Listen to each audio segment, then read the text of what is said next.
बच्चों, आज हम सब कूलाम के नियम के बारे में चर्चा करेंगे। जैसा आपको पता है कि दो आवेशों के बीच आकर्षण या प्रतिकर्षण बल कार्य करता है।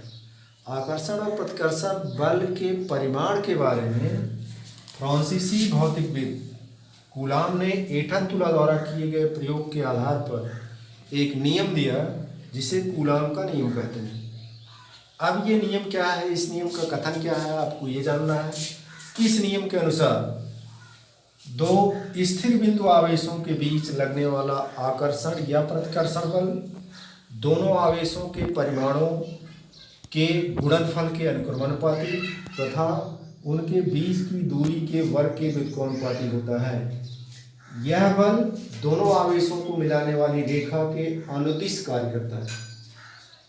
अब इस नियम के अनुसार यदि दो बिंदु आवेश Q1 Q2 एक दूसरे से r दूरी पर स्थित हो तो उनके बीच कार्य करने वाला वैद्युत बल का परिमाण F समानुपाती Q1 Q2 upon R square, जैसा कि आपको चित्र फिगर ए में दिखाया गया है, जिसमें दो समान प्रकृति के आवेश Q1 Q2 एक दूसरे से r दूरी पर रखे गए हैं और वे एक दूसरे पर समान परिमाण का प्रतिकर्षण बल F लगाएंगे, जैसा कि ये चित्र में दिखाया गया है।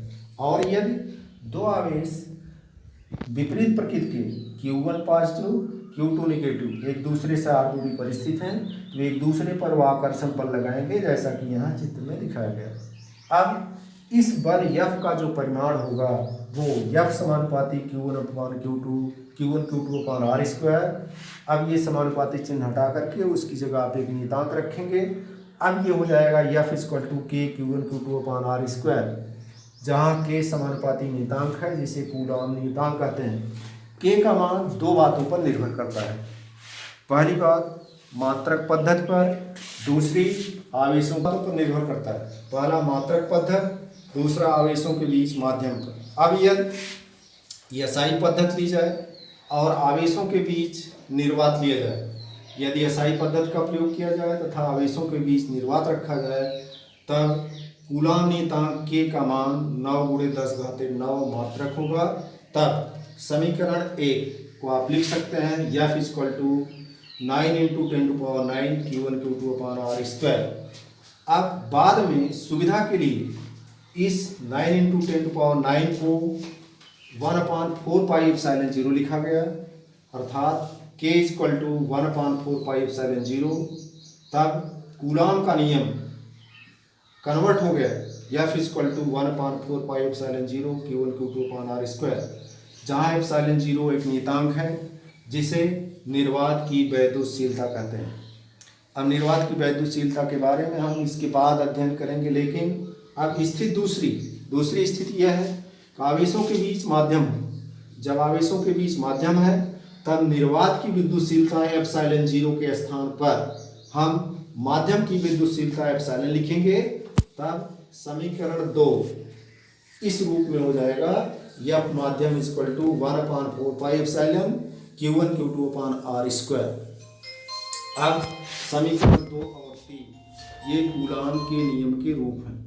अब इस समीकरण 2 को निर्वात की विद्युतशीलता के पदों में लिखने के लिए एक नया पद माध्यम का परावैद्युतांक परिभाषित किया गया है। अब माध्यम का परावैद्युतांक है क्या कि माध्यम की विद्युतशीलता तथा निर्वात की विद्युतशीलता का अनुपात एक नियतांक होता है जिसे माध्यम का परावैद्युतांक कहते हैं, अर्थात K इक्वल टू ε/ε0 और ε इक्वल टू K ε0।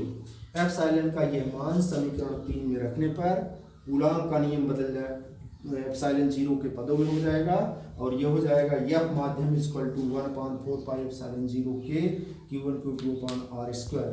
इस तरह समीकरण 2, 3, 4 ये कूलाम के नियम को प्रदर्शित करते हैं SI यूनिट के साथ। अब दूसरा आपको बताया कि मात्रक पद्धति पर निर्भर करता है K का मान। अब यदि CGS पद्धति का प्रयोग करते हैं हम तो K बराबर 1 होगा तथा कूलाम का नियम इस तरह हो जाएगा F equal to Q1 Q2 upon R square. ये समीकरण 5 जो है कूलाम के नियम का CGS पद्धति में प्रदर्शित करता है। 0 का मात्रक तथा विमा एप्सिलॉन जीरो का मात्रक तथा विमा अब हम आगे निकालेंगे। इसके लिए समीकरण 2 से, समीकरण 2 जो अभी आपको लिखे थे उससे 2 से लिख सकते हैं epsilon zero equal to 1/4 pi Q1 Q2 upon F square. अब इसमें हम Q1 Q2 एफ स्क्वायर सबके मात्रक लिख दें, तब एप्सिलॉन जीरो का मात्रक कूलाम इंटू कूलाम हो जाएगा कूलाम स्क्वायर, और एफ का मात्रक न्यूटन, और आर दूरी है इसका मात्रक मीटर होगा, आर स्क्वायर है तो हो जाएगा मीटर स्क्वायर। तब एप्सिलॉन जीरो का मात्रक होगा कूलाम स्क्वायर प्रति न्यूटन मीटर स्क्वायर। अब एप्सिलॉन जीरो का विमीय सूत्र बराबर Q1 की विमा इंटू Q2 की विमा अपॉन एफ की विमा इंटू आर स्क्वायर की विमा। अब आप Q1 Q2 की विमाएँ लिख दें और विमाओं को लिखने के बाद इसको आप सॉल्व करें। इसके बाद आपको एप्सिलॉन जीरो की विमा मिल गई m-1 l-3 t-4 a2। अब फिर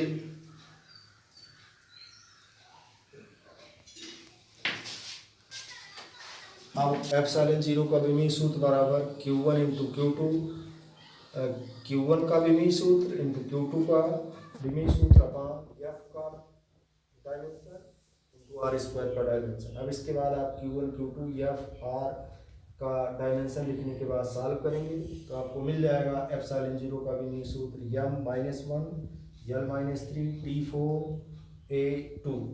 बता दो मिस प्रिंट हो गया। अब आपको एप्सिलॉन जीरो की विमा निकालनी है, क्योंकि आपको जैसा कि बताया जा चुका है कूलाम नियतांक K equal to 1/4 pi epsilon zero equal to 9 into 10⁹ newton metre square प्रति कूलाम स्क्वायर। अब आप यहाँ से एप्सिलॉन जीरो इक्वल टू लिखेंगे 1/4 पाई इंटू 9 इंटू 10⁹, और आप इसको सॉल्व करेंगे। सॉल्व करने के लिए आप इसको लिखेंगे this is equal to 1/4 into pi का मान 22/7 इंटू 9 इंटू, अब आप ये 10⁹ को ऊपर ले जाएंगे तो ये हो जाएगा 10⁻⁹। कहाँ से बोली? कूलाम के नियम के बारे में था आपको, ये कूलाम का नियम आपका पूरा हो गया।